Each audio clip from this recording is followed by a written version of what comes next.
Hi students, we are going to see the topic applications of matrices and determinants. First we see the introduction. Matrices are playing very important role to find the solution of linear equations. In this chapter we have four methods to find the solution of linear equations. That is matrix inversion method, Cramer's rule, Gaussian elimination method and rank method. Before knowing these four methods, we have to recall the following: inverse of a non-singular square matrix, rank of a matrix, elementary row and column transformation, consistency of system of linear equation. In this, first we are going to see inverse of a non-singular square matrix. We recall that singular, non-singular matrix. Already we have studied these things in a clear manner. First, singular matrix. A square matrix is called singular if its determinant is 0. A square matrix is called singular if its determinant is 0. A square matrix is called non-singular if its determinant is non-zero. Suppose the determinant value is 0, that is known as singular matrix. If the determinant value is non-zero, that is known as non-singular matrix. We already learnt about multiplication of a matrix by a scalar, addition of matrices and multiplication of matrices. But we don't have any idea about the division of the matrices. We can't divide one matrix by another one matrix. Why? Because a matrix has no numerical value, but it is an arrangement of numbers or elements. When we say that a matrix A is of order n, that A is a square matrix having n rows and n columns. N rows and n columns. In case of a real number x not equal to 0,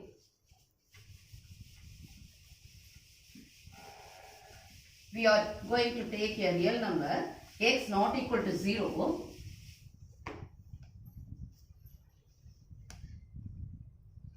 There exists a real number x not equal to 0. There exists a real number y equal to 1 by x. We are knowing from this xy is equal to yx is equal to 1. What is the value of y equal to 1 by x? Xy equal to yx is equal to 1, called the inverse of x. In the same manner, we take a matrix A. One more thing, from this we are knowing x is the reciprocal of y or y is the reciprocal of x. In the same manner, we are taking a matrix A and another one matrix B. Suppose if you are finding a multiplication of these two matrix AB equal to BA is equal to I. Here I is known as a unit vector.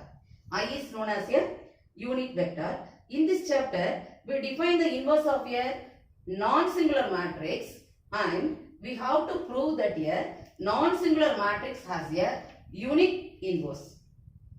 That non-singular square matrix has a unique inverse.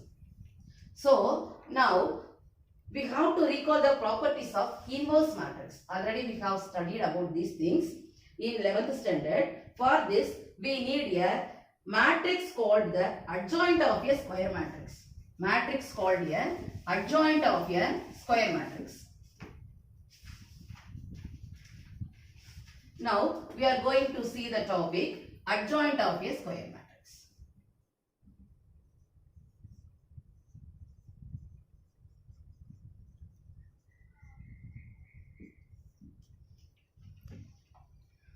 First of all, we recall the properties of the cofactors of elements of a square matrix.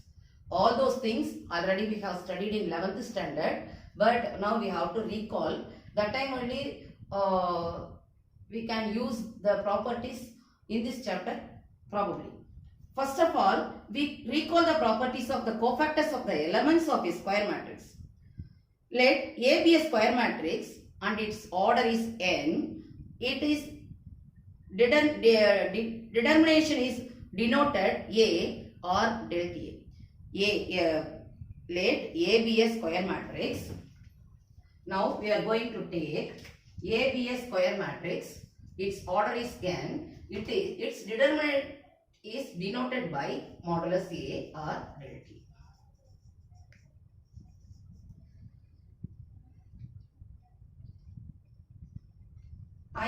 The determinant of this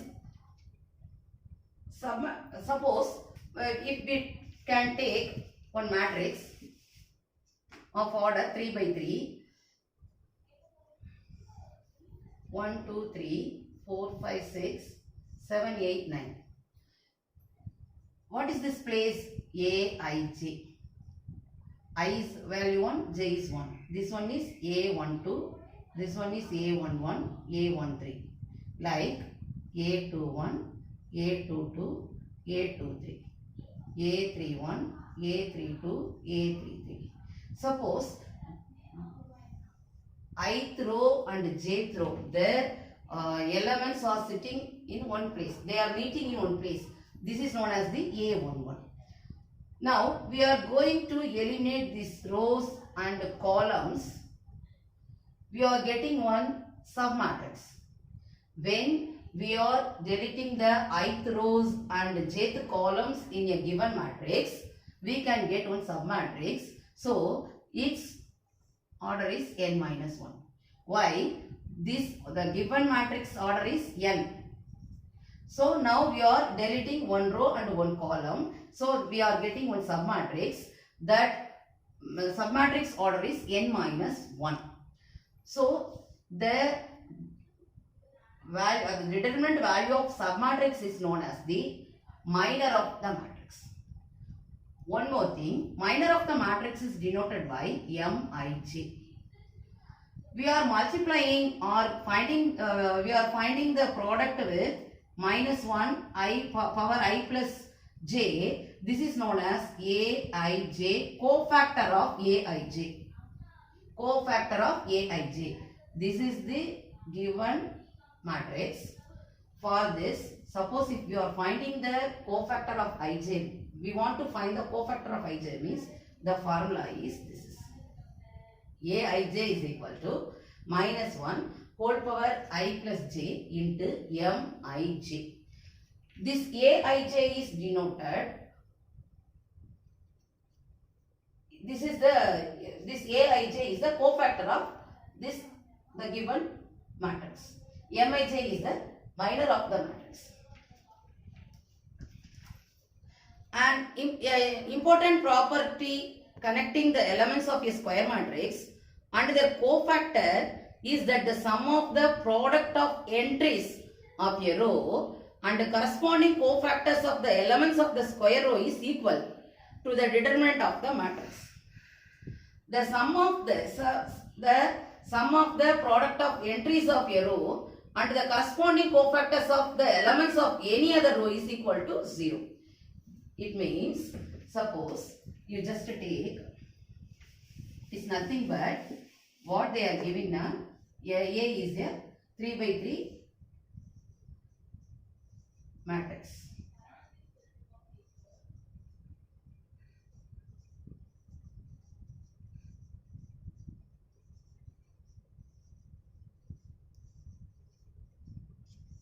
What they are giving now? A11. For this cofactor is, this is the matrix. For its cofactor is A11 plus A22, A22 plus A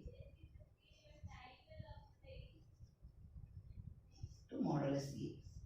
When if I equal to J. Suppose if I not equal to J, we get the value 0. If I equal to J means A11 plus, this is the general value we can take,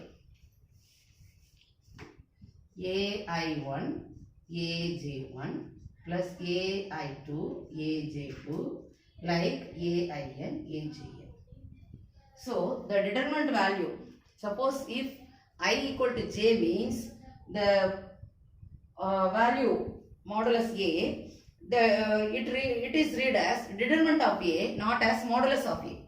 The square matrix of determinant is denoted by modulus A, but we have to read it as determinant of A. Modulus A is just a real number. It is just a real number. It can also be negative. Suppose if you are finding the determinant of A, we can get 6 or minus 6 likewise. Why? Because it is a real number. It can also be a negative. So this is the adjoint of a square matrix. Let us see the next topic in next video.